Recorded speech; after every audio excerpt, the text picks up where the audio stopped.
Доброго ранку, дітки! До нас знову в гості завітала Білочка. Давайте з нею привітаємось.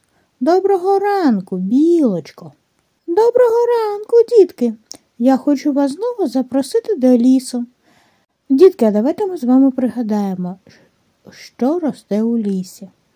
Так, правильно, дерева, кущі, травичка. Молодці! Дітки, я пропоную вам пограти. Я буду вам показувати дерево, а ви будете говорити, як воно називається. Правильно, дітки, це дуб. Молодці. Це ялинка.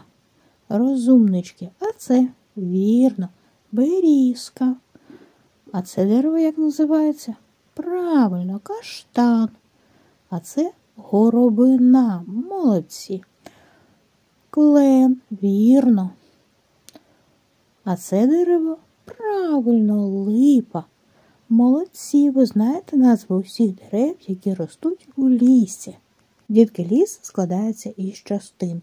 Тому зараз ми з вами будемо заходити у частину лісу, я буду називати, а ви за мною повторюйте назву цієї частини лісу. Діти, ми з вами прийшли у підлісок. За ним починає рости справжній ліс. Повторіть разом зі мною. Підлісок. Запам'ятали, як називається ця частина лісу? Правильно, це підлісок. Молодці. Чим глибше в ліс ми підемо, тим густішим він стане. Таке місце називають гущавина. Повторіть, будь ласка, разом зі мною. Гущавина. А тепер самостійно. Молодці. Правильно, це гущавина. Дітки, якщо ми з вами потрапимо у зовсім непрохідний ліс, то ця частина лісу буде називатися хащі. Повторіть разом зі мною. Хащі. Молодці. А тепер самостійно скажіть це слово. Вірно, це хащі. Діти, ліс, в якому ростуть ялинки та сосни, називається хвойним лісом.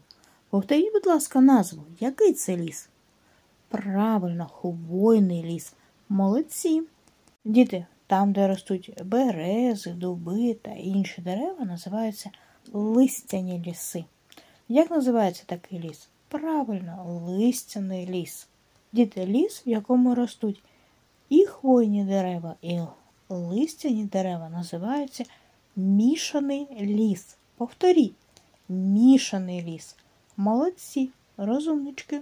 Дітки, ліс, в якому ростуть лише берези, називається березовий гай. Повторіть. Правильно, це березовий гай. Молодці.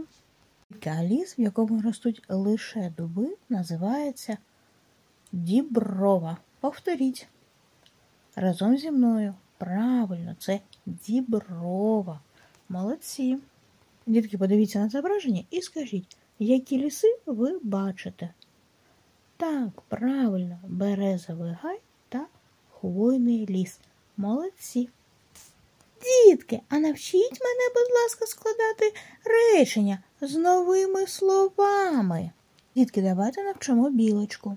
Послухайте спочатку приклад. Я бачу осінній листяний ліс. Діти, а тепер ви самостійно складіть речення. Що ви перед собою бачите? Так, правильно, я перед собою бачу хвойний ліс. Я бачу на фотографії діброву. Дітки, а ви знаєте, що дерева – це живі істоти. Вони ростуть, зеленіють, дихають та живуть. Діти, в лісі ми можемо почути, як шелест. Діти, а ще ми в лісі можемо почути, як шуршать, шумлять, шелестять листя. Повторіть разом зі мною. Шум, шелест, шурхіт. Всі ви чудово впоралися із завданням. Дякую, дітки, що завітали до мого лісу. Але нам час уже прощатися.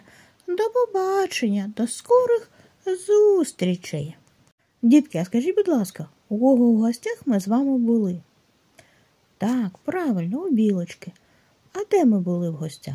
Вірно, улісся. Дітки, а які нові слова ви сьогодні вивчили? Так, вірно. Діброва, хвойний, змішаний ліс. Молодці. Дітки, а як називається ліс, в якому ростуть лише берези? Так, правильно, березовий гай. Ось і завершилось наше заняття. До побачення, до скорих зустрічей.